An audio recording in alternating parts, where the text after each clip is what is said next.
Okay. Hello, everyone, and welcome to the second session on WhiteBox Crypto. We're going to have two talks on this session. And the first one is by Yufeng Tang, and it's on higher order DCA attacks on WhiteBox implementations with masking and shuffling countermeasures. So, welcome. Okay, thanks for the introduction. Yeah, now I'm going to talk about the higher order DCAs attacks on WhiteBox implementation, and this work is also done with Zhenggong, Jinhai Chen, and Nanjiang Xie.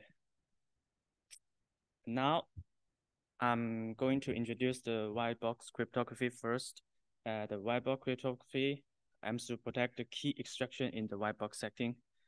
And the three frameworks are also the encoding frameworks. And the first one is CJO, proposed at 2002.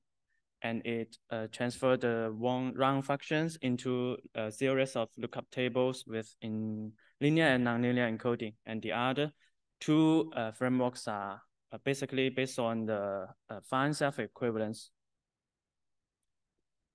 And the proposed attacks on the WhiteBox cryptography can be divided into two cases. And the first one is the structural attack. The structural attack is need to recover the encoding at first and then extract the key embedded in the encoding. And this process requires the attacker need to know the encoding details and need the reverse engineering efforts. But differently, the side channel analysis without the reverse engineering effort and didn't know the details of encodings, and such as the power analysis and the fault analysis. It depends on the computation traces, just as the intermediate values in the computation of the cryptography. At CHES 2016, proposed the differential computation analysis. It is the software counterpart of the differential power analysis. But the difference is the power analysis is transferred into the computation analysis with noise-free traces. It computes the correlation between the traces and the sensitive variables, just like the differential power analysis DPA. Yeah, and the countermeasures as directly just like the side channel analysis part. Like masking and shuffling countermeasures can be converted into the WhiteBox context to prevent the DCA attack. And now we review the masking and shuffling countermeasures. The masking is split the sensitive variables into different shares, secret shares, and they process them secretly and correctly. The first linear masking is proposed at crypto. Yeah, it splits the secret X into T shares, and the sum of them is equals to the previous secret X. And unfortunately, it is vulnerable to the algebraic DCA. The algebraic DCA solving the linear incursions between the traces and guess the value. And since the masking is linear, so it can solve the linear equations to recover the secret shares. And at Asia Crypt 18, the nonlinear masking is proposed to just like the X is equal to the A times B and then plus C. But unfortunately too, the C is correlate to the X since the A times B is mostly the 0. Yeah, so the X is most likely equal to C. The cell masking is proposed at CHES 2021. And it combines the product of the nonlinear shares and the sum of the linear shares and extend it to the D+1 shares in the nonlinear part and the N shares in the linear part. So the nonlinear part is aims to counteract the edge break DCA, and the linear part is to prevent the DCA. So the equation is longer than before the masking skill. The damage shuffling is proposed at the Eurocrypt 2021, and it has the three phases. The input shuffling is generate some dummy inputs to shuffling with the main input. And the second one is the evaluation slot. The evaluation slot is some sensitive functions, just like SBOC. Also, there are different inputs, like the main input and dummy input, but their evaluation slot is the same operation. Yeah, just like the SBOC layer. And the last one is the output selection to extract the main output from the dummy output. Yeah.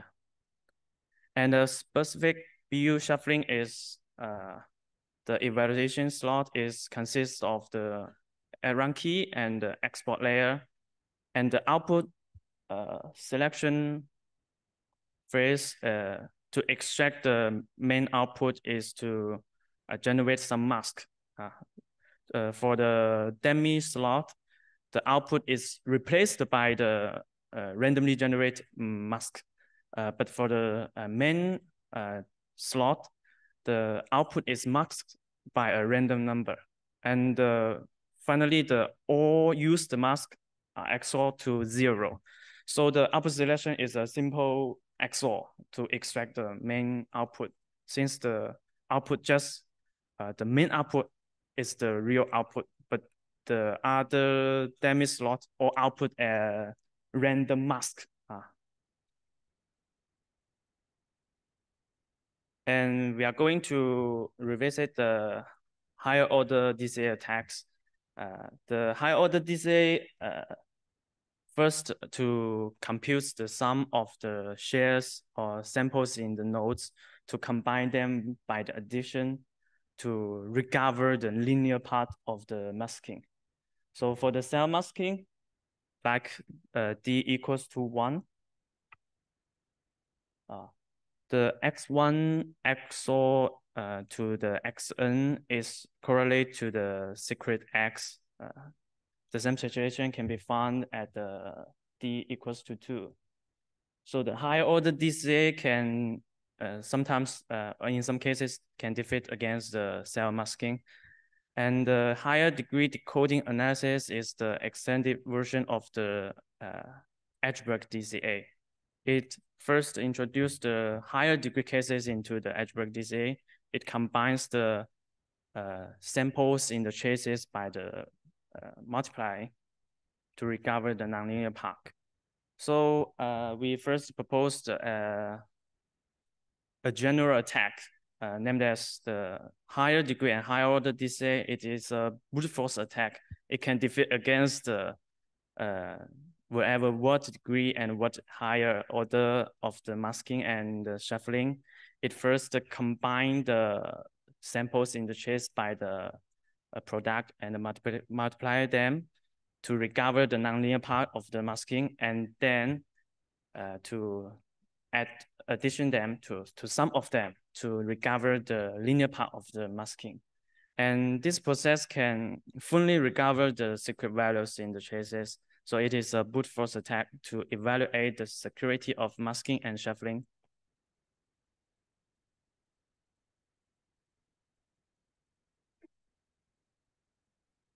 And to bypass the time complexity of the combination of the high order and high degree cases, at CHES 2020, the data dependency high order DCA has proposed to bypass the time complexity of the combination.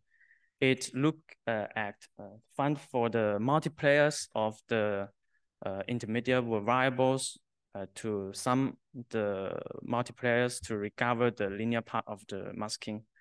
The multiplier is the co-operand of the input of the AND operation, such as the following three equations, like C equals to A times B, B equals to A times C. So the multipliers of A is B and C. is B and C. This is the multipliers of the variables. So we apply the data dependency higher order DCA into the cell masking to chase the multipliers of the intermediate variables, just like the red words in this page. And to get the higher order traces of the data dependency, we can find some high correlation between the higher order nodes and sensitive variables. Yeah. Just like the X1, X2, and X3, their multipliers, the sum of their multipliers has a high correlation to the sensitive variable Y. Yeah. And the same situation can find in the D equals to 2. And the subset of the multipliers can find a high correlation to the sensitive variable.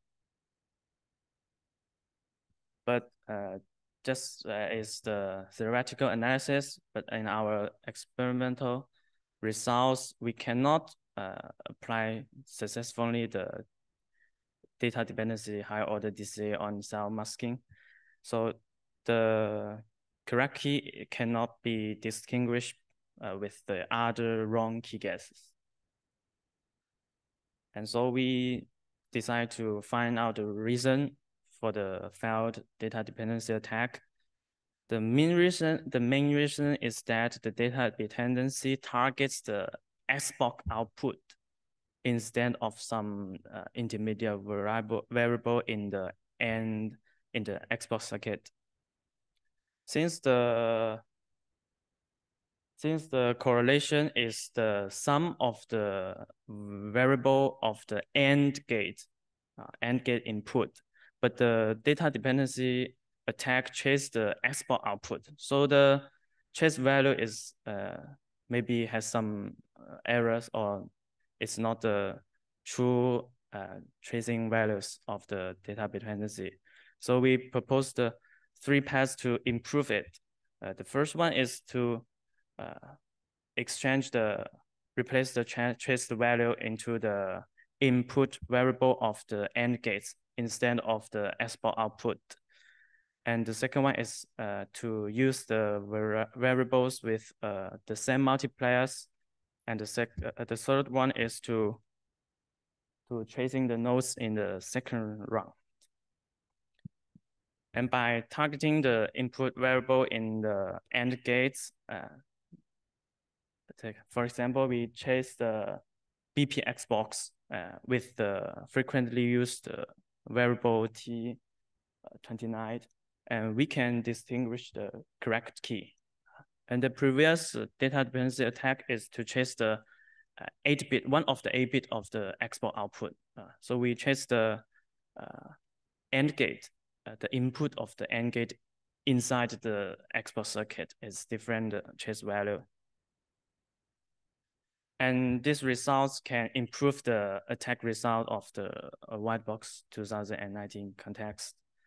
And the previous data dependency attack is trace the XBox output, and it can only recover 7 bytes out of 60 bytes of the AES, first round AES. By replacing the trace value to the input variable to the XBox circuit of the AND gate, we can fully recover the 60 bytes of the first round AES, the WhiteBox challenge. And the second improvement is to using the variable with the stem multipliers.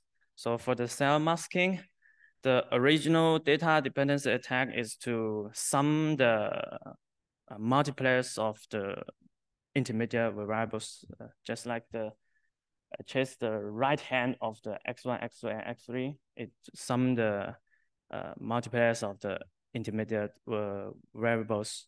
But we can find that the X1 to X3 has the same multipliers, and the X1 to X3 are the elements of the linear part of the cell masking. So we can, to distinguish the intermediate variable with the same multipliers and change the nodes to the variable with the same multipliers. And the third improvement is to chasing the nodes in the second round. And we can find that the output of the export in the first round is equal to one of the inputs of the AND gate in the Xbox circuit in the second round. So if we don't replace the chance value from the export output to one of the AND gate in the export circuit, we can still keep the export output as our chase value, and then we need to chase the second round nodes to attack recovering the second round nodes. Since the DCA and other computation analysis designed to chase the nodes or the computation values in the first round to recover the first round key, but the improved data dependency attacks need to chase the second round if we still to attack the 1 bit of the export output. And based on the previous observation, we generalized two improved data dependency attack. And the first one is to targeting the inputs of the AND gates and chase the same multipliers of the first round variables. And the second one is chasing the first round output Xbox, just like the previous attack, but we need to chase the same multipliers of the intermediate values in the second round. Both the two improvement can attack the cell masking. And now we review the integrated higher order DCA to against the shuffling. The integrated higher order DCA is proposed at CHES 2020. It combines the T-shuffled samples in the chases just to XOR them. No matter the shuffle with how many the shares or how many the dummy shares, just XOR them. And the compute correlation will reduce by the root T instead of T. So we still can get a high enough correlation after the integrated process. So we discussed the integrated higher order DCA to the specific BU shuffling. So if we just locate the output of the evaluation function, the output bits or XOR to is equals to the XOR bit of the export output. No matter the dummy slot, how many the dummy slots used, just XOR them, and we can find correlation of it between the XOR value and the sum of the export output. So if there exists some noise, the bit consists of the output of the evaluation function, but with other T random values in the chases, we just cannot precisely to locate the output selection or locate the evaluation function. We also can XOR them, but the compute correlation is reduced by the root T+1. And this is the summary of the higher order DCA attacks on the masking and shuffling. In the paper, we also discussed the combination of the cell masking and BU shuffling. And we can find that the proposed higher degree and higher order, the brute force attack can attack both the cell masking and shuffling and give their time complexity. Even it is very high time complexity, but it still is a security evaluation. So for the improved data dependency DCA, we can apply it to attack the cell masking and even combined with the BU shuffling. And it has the less time complexity compared with the other higher order DCA attacks. And for the conclusion, the first work of our study is to propose the general brute force attack to attack the masking and shuffling to give their security evaluation. And the second one is to improve the data dependency attack to successfully to attack the cell masking in practice. And the third one is to discuss the old proposed or published the data dependency or the other high order DCA attacks on the masking and shuffling. And the code is open source at GitHub. And considering the future work, it is challenging to combine the DCA and DFA countermeasures to prevent the computation analysis and the fault analysis, but it's difficult. And a simple example is to combine the dummy rounds with the masking technique, or even with the shuffling, or even with other encoding technique. So we can fully to resist the fault or computation analysis, but I think it is high time complexity and space complexity. So it is a challenge work and a open problem. That's all my presentation. Thanks for your attention.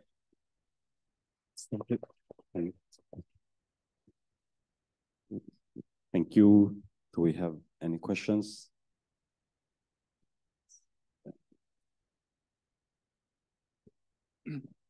Thank you very much for this great talk.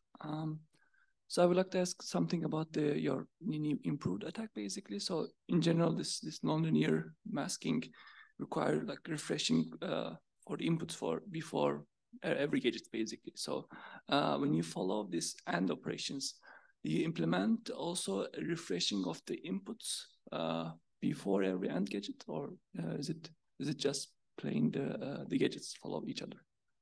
Also, I guess your question is the refresh gadget can resist the data dependency attack? I mean, yes, in general. So the inputs required to be refreshed before for example, the AND gadget. Yeah, I know the refresh gadget. Yeah. The data dependency attack proposed that time is explain the refresh gadget is will not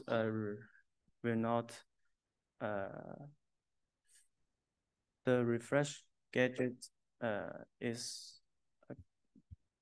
will not reduce the attack ability of the data dependency attack, since it focuses on the multipliers of the intermediate variable. Even in the refresh gadget, it also has the process of the AND operation, and the data dependency attack also will locate and trace the multipliers of the intermediate variables, and the chase the refresh gadget, the node will not recover the secret key, but the chase the value in the AND gadget will recover the secret key.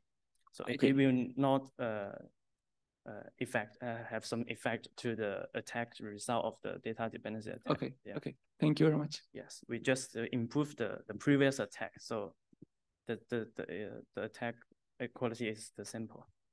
It's the same. Yeah. Any other question? So maybe could you tell us, because you attacked submission 100 from the WhiteBox context? Yes. Contest, and could you tell us maybe your experience?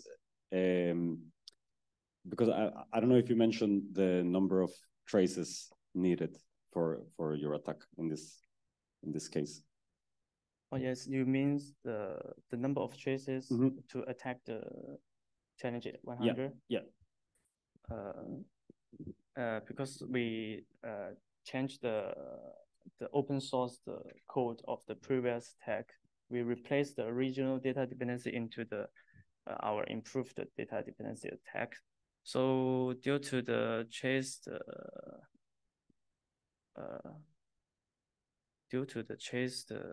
number, I think, because we need to guess the 8-bit one time, just recover the key byte, recover the key one byte by one byte, yeah, 1 byte and 1 byte to recover the key. So the input is no longer larger than the 256 trace one time, yeah, to recover a byte of the key. Okay. Yeah, it's no more than the 255 traces one time. Okay. Yeah. Okay. Nice. Okay. Any other question? No, let's thank the speaker again. Thank you, Yunpeng. And the next talk is by Alex Charles. Yeah, and it's on LPN-based attacks in the white box setting. So thank you. Yeah, thank you for introducing me, and thank you for shepherding also our paper. So, oh yeah, this. Let me just try. Okay, yeah, perfect. So yeah, I will present you the work that I've done with Alexei Yudovenko here, which is a new attack in the white box setting. So we know about already the HDDA and the HODCA attacks, and we'll see that there is a new family that we found that is based on LPN. So first, I will present you once again the white box cryptography, even though it's maybe not useful, but let's do it. So to introduce the white box cryptography, we first need to show the BlackBox model. So in the BlackBox model is like the usual model for symmetric cryptography. So in this case, you have access to a ciphertext, and with sometimes the help of the message and the knowledge of the implementation ciphering this message, you will try to recover information about the secret key. Such implementation is not secured at all in the white box model, since you have access to the whole implementation, often by having access to the software. And if you have the same implementation as a black box model one, you will have access to the input and therefore also the key as input. But even so, you can have access to, for example, the key being XOR to the rounds of the implementation. So what we will do is try to hide the key inside of the implementation by making it constant. And this can be done by multiple ways, but in this talk, we will rather focus on hiding it and recovering it from masking schemes, Boolean masking schemes, as it has been previously explained. So for this, we will need traces and a selection function.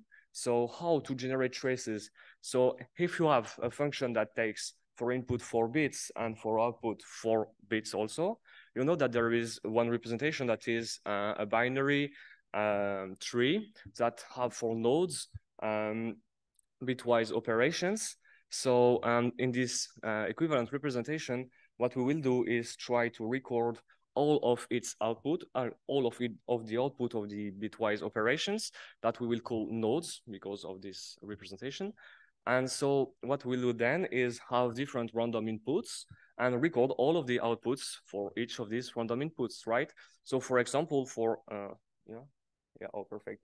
for the third node, let's say, by generating different random inputs, it will give you the vector that we call a node vector.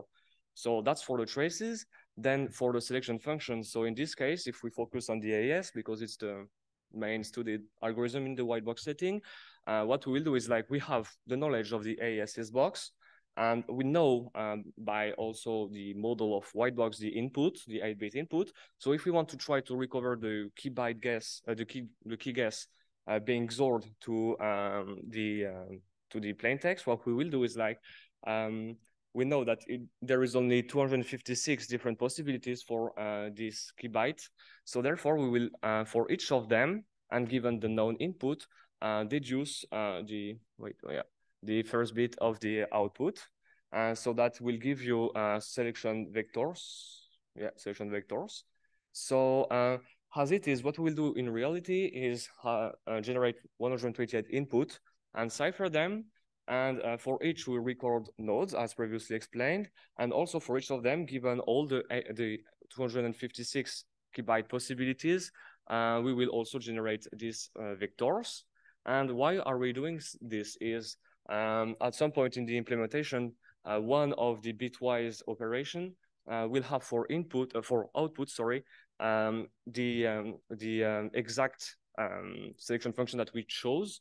So let's say the first bit of the S box in this case. And if the implementation is not secured, we will have an exact matching of those two vectors, which will ensure us, if we have generated enough traces, that this is the correct key guess. So to avoid this, we will apply masking schemes. So in this talk, we will focus on the cell masking scheme, but I have to say that the attack that we will present later is not limited to this masking scheme, just like it is very nice to compare to other attacks. So the cell masking scheme, as it has been previously introduced, has this kind of decoding function. So if we take the case where L is equal to 2 and D is equal to 2, it gives you this formula, right? And so if we take back our nodes, the previously generated one, let's say, but for this time an implementation where it has been protected by this scheme, instead of having one node matching one of the key guesses, we will have rather 4 nodes, such that when you apply this decoding function, you will find one of the key guesses matching. So this is more complex to solve. And how to break it? So for this, in the literature, there is already 2 main kind of attacks. The higher order decoding analysis one. So this one is very effective if the order is low and becomes more and more heavy in cost as the order increases. And in particular, for the cell masking scheme, I've told you that there were two parameters, L and D. So for HUDCA to work, we need to, this attack needs to be of order at least L. And this makes the attack very much heavy if the cell masking scheme is also, have been generated with L being huge. And the same can be said also for the other main attack, HDDA, a higher degree decoding analysis, but this time with the parameter D. So why these attacks are increasing so much with those parameters is because they are their complexity relies on combinatorial complexity of, increasing. I won't explain it here. Maybe this will be faster. And I have to say also that our time measuring here are just our implementations that are not optimized just to show the tendency of these attacks to grow with these parameters. So if we have this cell masking scheme with L and D chose big enough, then those attacks becomes very heavy and too much heavy. So that's why we came up with another idea, which relies on the LPN problem.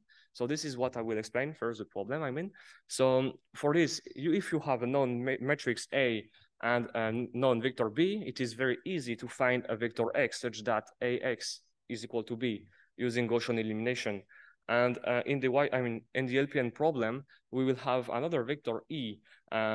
It's not, I'm explaining this, the LPN problem, I'm not explaining it like fully, but just to give the idea. So here we will have a new vector E that is XORed before, AX plus E is equal to B, right? So in this case, it becomes a hard problem. And you can write this, you can see this as a vector matrix product. And this vector E, so this vector E, for each of its parameters, each parameters of this vector will take the value 1 with probability tau, and therefore also 0 with probability 1 minus tau. And to solve this problem, which is hard, one algorithm, which is derivated from Poole-Gauss, from French algorithm, is called Poole-Gauss algorithm. And this algorithm asks first for K equations. Then we can remark then the noisy vector E here can be equal to 0 with low probability. Indeed, each of its parameter has 1 minus 2 probability to being equal to 0. So since there is K elements in this vector, the probability of the noisy vector being equal to 0 is 1 minus tau power k. So it's very unlikely, but we will suppose that it happened. And therefore, we can rewrite the system like this. And x is not, we just call it x prime because it's a supposition. And x prime is very easy to find this situation using Gaussian elimination. And if the noise z vector is indeed equal to 0, then x prime is equal to x. And the question is how to determine when these two vectors are equal. And for this, we can generate n new equations from the LPN problem, which gives us A2 and B2. And we can just apply this formula here. And B2, since it is generated with the same LPN instances, can be rewritten like this, like so. And the interesting part, if x prime here was indeed equal to x, because we generated it with, we found it when the noisy vector was equal to 0. Therefore, wait here, A2 x prime will be equal to A2 x, right? And this will cancel out with this, and therefore this whole computation here will be equal to E2. And since E2 follows the same rule as the previous noisy vector, then its Hamming weight will be close to n times tau, thanks to the law of large numbers. And in the opposite way, if x prime is different from x, then the Hamming weight, the resulting vector will be random, and therefore its Hamming weight will be close to n on 2. So we can differentiate these two cases, which gives us this algorithm. So why we don't have a solution? It's simplified as well, just like I'm not trying to explain fully because it's not our work. And so why we do not have a solution? We will generate K equation giving us A and B. We solve it supposing that E is equal to 0, which gives us x prime. And then we verify that x prime is correct by generating n new equations, and which gives us A2 and B2. We apply the previously explained formula. And this gives us a vector, which we compute its Hamming weight. If it's equal to 0, if it's equal to 2n, then we might have found a solution with higher probability. Otherwise, we just redo the same thing again up until we find a solution. So this, this LPN algorithm can be applied to WhiteBox, but to first understand why, we need to understand the link between WhiteBox and LPN. So if we take back our previously explained Boolean mask scheme LPN with parameter L equal to 2 and D equal to 2, you have this decoding function. So we will call the linear part all the monomials of degree 1 of this decoding function, and the nonlinear part all the only monomial of degree D superior to 2, superior to 1.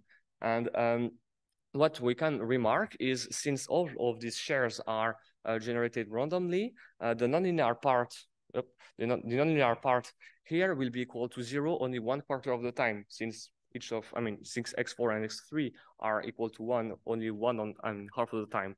So therefore, we can consider this nonlinear part as noise occurring only 1/4 of the time. And then we have linear equations that we try to solve with noise, which is basically the LPN problem. So to better understand it, we can just take back our example where there is 4 nodes, such that when you decode them, it's equal to one of the key guesses. And we will catch using a sliding window method or a data dependency one, as previously mentioned, and to catch all the linear shares. And we don't need to catch the nonlinear shares. We just need to catch, the nodes corresponding to linear shares. And then we'll try to solve the LPN problem for each of the key guesses up until we find the correct one. And if we manage to do so, then we can say that this key guess is the correct one. So it was not that easy to apply this algorithm to WhiteBox because it's a probabilistic one. So this algorithm never ends if there is no solution, which can happen if the key guess is not correct, or if in our method of creating the matrix, we do not catch all the linear shares. So we created a stop condition. Also, we are applying the same algorithm to all key guesses, which augment the chance of having false positives. Since we cannot solve LPN 100% sure, we can only solve LPN 99.9% sure. So applying it again and again can create false positives. So we also tuned the parameters to make it, to ensure that we can estimate if there is or not solutions. And also, since we are repeating the same algorithm again and again, we can also optimize it by batching operations. And lastly, we cannot create traces on the fly during the execution of the attack. So rather, we need to determine the required amount depending on the noise and the window size to generate the traces beforehand. So this complexity, this complexity is for our adapted version of pool-ghost LPN algorithm, but maybe there is another one that is more efficient. That this is not a study that we did, but the interesting part of this complexity is that it is exponential first, but also the lower the noise rate is, the better the time complexity becomes. So this is very interesting because if we take back the previously exposed attacks, we can see especially that HDGA, for example, needs to be of degree D to break a cell masking scheme with parameter D equal to D. I mean, for example, if the cell masking scheme is generated with D equal to 4, then HDGI needs to be degree 4. Okay, so and for our cell masking scheme, as we explained previously, the nonlinear part here, there is D shares that are multiplied together, and they are all the probability of being equal to 1 it's happening only half the time. Therefore, since there is D elements in this nonlinear part, this nonlinear part considered as noise will be equal to 1 only 1 on 2 power D of the time, which is very interesting since the most D is high, the lower the noise becomes. And therefore, the faster our attacks becomes, which is the opposite tendency of HDGA. So this can be reflected here in our, I remind you, it's not optimized implementation, but we can still compare the tendency of those two functions. So you can see that our attack for D equal to 2 here is very not effective, whereas HDGA is very effective. But for degree 3, we can see that they are quite similar. And for degree 4 and 5, we see our attack being more and more effective, whereas HDGA becomes very, very heavy. So the same comparison can be made with HODCA, but in this case, it's less relevant since HODCA complexity relies on the parameter L, whereas ours relies on parameter D. But we can still state that if the noise is low enough, our attack can be more effective than HODCA. And also, we propose in our paper our higher order version of it that is very effective in a theoretical case. Just to show that it can exist some cases where this attack can be very effective compared to others. And in the more realistic case, but still theoric, with using the theoretical bound on the noise rate of the cell masking scheme for D equal to 3, we can see that in green, our attack is close to the WhiteBox LPN1 using the low bound. So as a conclusion, we've shown what we wanted to show, which was LPN-based attack are a thing and are practical. And when you will design new countermeasure for white box attacks based on encodings, you should be careful about the noise rate. And here in this talk, I've just talked about the noise rate of the decoding function, but in reality, you need to be careful also on the noise rate of your gadgets. And as an open questions, as I already mentioned before, you may find also another LPN solving algorithm that is faster for the white box setting. And also, since we are only considering the highest degree monomial as noise, we are not using this information. So maybe there is, surely there is some attacks that are more effective to break cell masking schemes. So yeah, that's it for my talk. So you can find our code in our GitHub page.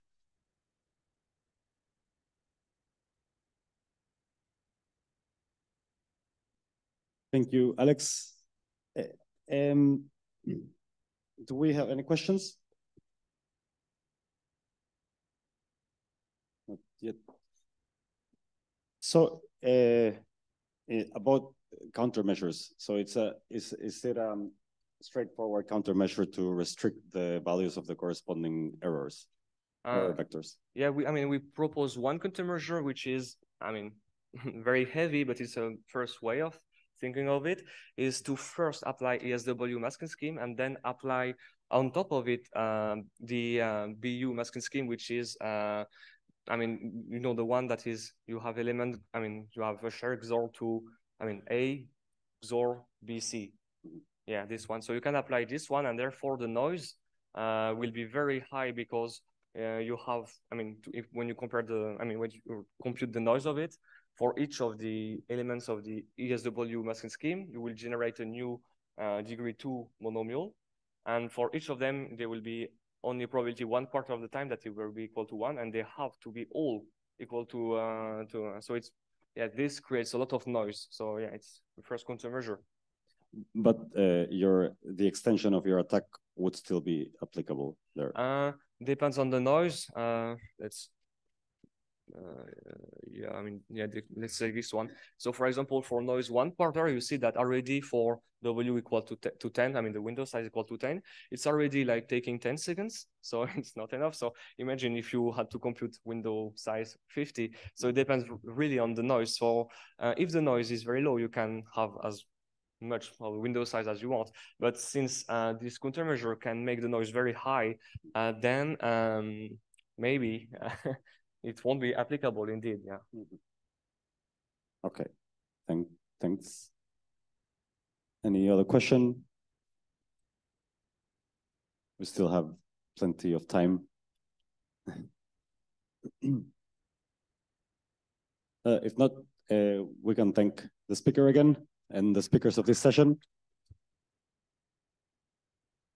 And now there's a track switch, like a 10-minute break. So yeah, thank you for coming for this to this session.